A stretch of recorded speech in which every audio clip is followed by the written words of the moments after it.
first category amongst the best of the rest. Remember, Oregon's pro day a week from today, so Herbert's going to have an opportunity to show scouts who wins arm strength the best of the rest between Tua, Love, and Herbert. Probably Love is probably in the conversation, but, you know, Justin Herbert by far has shown over the last 4 years what he's capable of doing with his arm.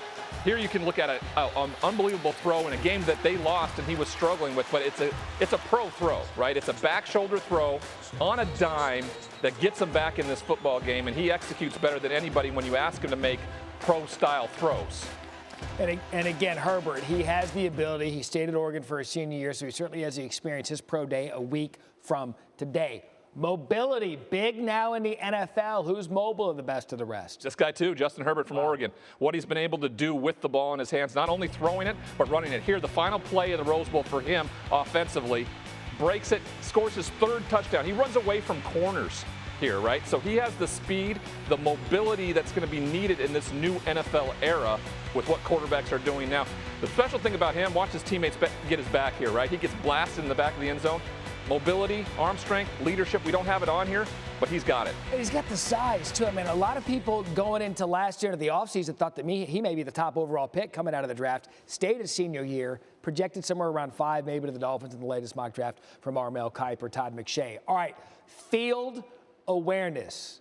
This is a big intangible to have. Best of the rest, who has the best field awareness? Field awareness, field general, it's Tua, by far the best. And I'm going to go back to a play that started his career, all right? The touchdown pass that won it in overtime for the national championship against Georgia, right? Look at him and look at his eyes here. He knows exactly where everybody is. They're rolling to cover 2. He pulls that safety, and he knows he's got Devontae Smith all alone down the sideline, and he puts it there perfectly.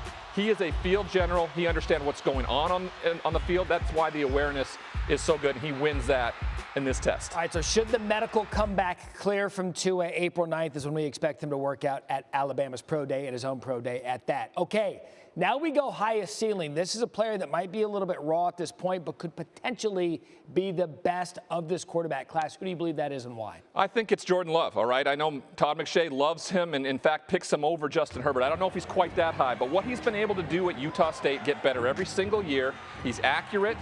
He's able to make big plays in big moments, but we don't quite know. He walks with a little swagger. He kind of walks like Patrick Mahomes. If you remember, Andy Reid went up to get him at 10.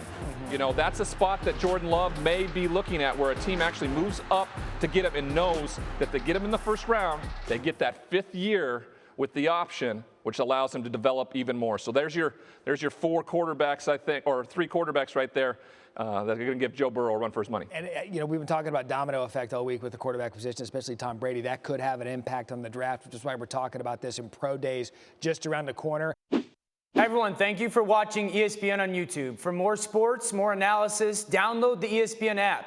And for live streaming sports and premium content, subscribe to ESPN+. We'll see you there.